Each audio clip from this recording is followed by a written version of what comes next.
Não parece mais certo, vamos mostrar, vamos lá, né? Olha, diretamente aqui da Bienal, olha que prazer inenarrável, né? Falando aqui com o Sidney, de todos os amores de Lourdes. Como diz um amigo meu, o prazer é nas caras. Sidney, vamos começar, assim, geralmente, eu gosto muito de ler, sempre falo de pessoas novas. O gênero favorito da literatura é a biografia. Então, a primeira coisa que me surpreendeu quando eu vi o seu livro foi esse volume 1. Como é que é pensar numa biografia com volumes e te agradecendo pelo tempo já? Não, gratidão toda minha. Na verdade, eu fui obrigado a dividir a obra em 2 volumes. Porque Dona Luz Alencar ainda é viva. Ela está com 74 anos, já teve 2 infartos, um AVC, é diabética. Então, eu, sinceramente, o sonho da vida dela era que a própria vida dela virasse livre. E eu me incomodei muito de que o livro estava previsto para esse ano, de eu chegar aqui ela não está mais viva, ou não está em condições de lançamento. Eu tive que cortar na carne, lancei em 2 volumes por isso, e a gente está trabalhando a revisão já do 2º volume para lançar em novembro, se der tudo certo, se não der, vai lançar em março do ano que vem. E assim, é uma história muito difícil, que é dela, então como é que você como escritor encontrar o ponto entre algo brutal, mas ao mesmo tempo ali fazer uma linha, como é que é encontrar essas coisinhas na hora que você está escrevendo? Pois é, velho, isso é interessante, porque eu sou um autor de ficção, originariamente. O meu romance anterior se chama Noite em Clara, é uma história de um estupro de uma jovem que entra num processo psicológico conturbado e precisa se encontrar. E eu usei muito lirismo na prosa, então eu tratei de um tema muito duro, com uma boa dose de lirismo. Quando a Dona Lourdes ligou para mim, eu não a conhecia. Ela ligou um dia do nada e disse: olha, você vai escrever minha história, me indicaram você. Eu, como não era biógrafo, marquei para tomar um café com ela, mas para dizer que não ia escrever. Mas quando ela resumiu a história dela, dos 7 aos 12 anos de idade, foi estuprada pelo próprio pai várias vezes, e na vida adulta adotou 10 filhos, teve 3 de barriga, ajudou um monte de gente.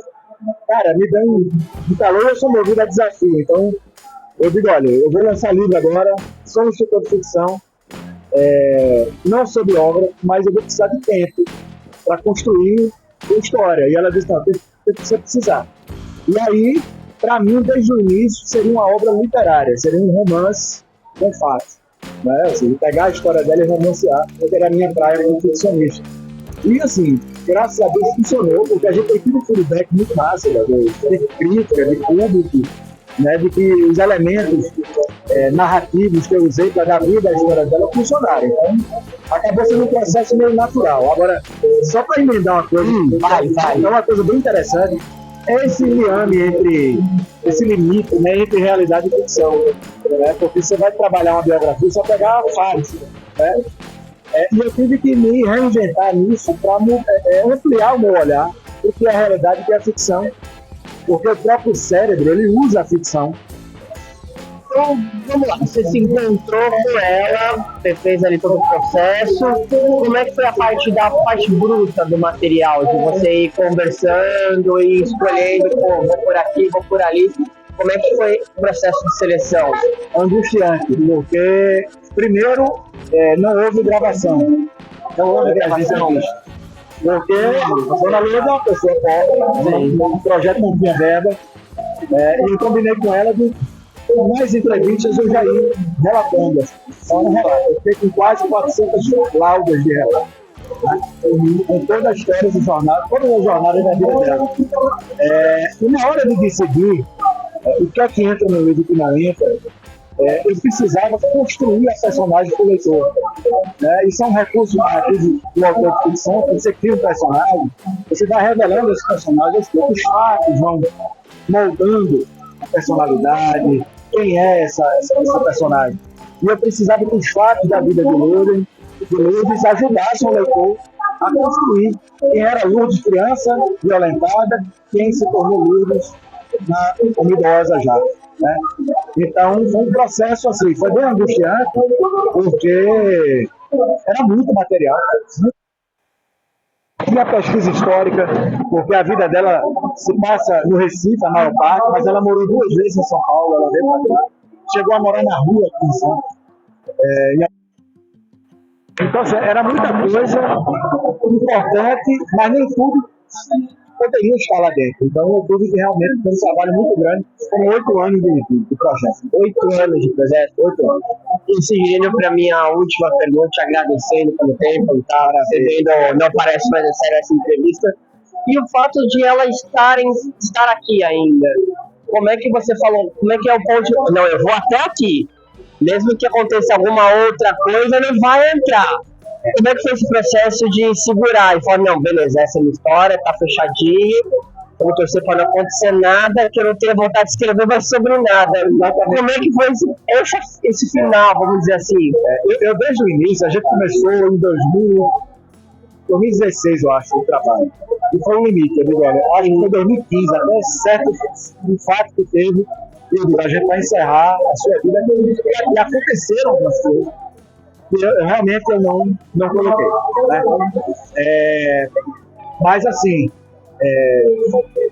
esse diálogo com ela foi muito importante, porque eu costumo dizer o seguinte, a gente tem, sei lá, 5, 10 fatos importantes na vida que daria um livro, talvez um pouco mais, talvez um pouco menos. Cara, ela tem um sem número, é incrível, a história de cada filho que ela adotou é impressionante.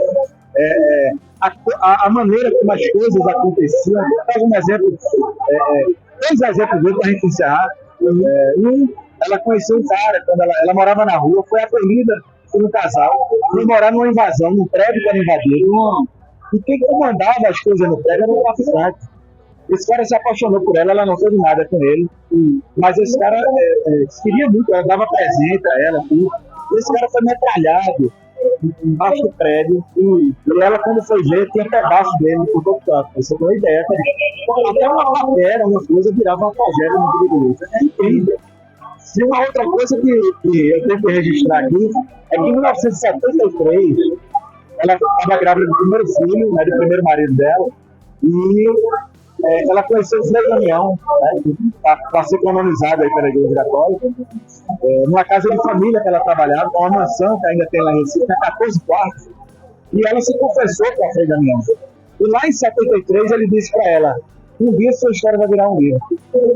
Então, a vida adulta dela foi um sonho de realizar. E a gente abre o livro, né, com isso aqui. Este livro é a profecia, Frei Damião, missão cumprida. Porque, de fato, ele profetizou isso. Você pensou assim, e caiu na minha mão isso. Eu não conhecia a luta, eu tenho um orgulho muito grande. Me tornei quase um psicólogo, um terapeuta, porque eu fui a única pessoa na vida que escutou praticamente toda a história dela. Então, o resultado está aqui. E a gente está muito feliz de estar aqui em São Paulo. Mais uma vez, eu sempre corro e faço a Bienal de São Paulo. E você que está aí, quiser vir, estamos autografando uma semana inteira, até o final da Bienal. Vai ser um prazer fazer uma dedicatória especial.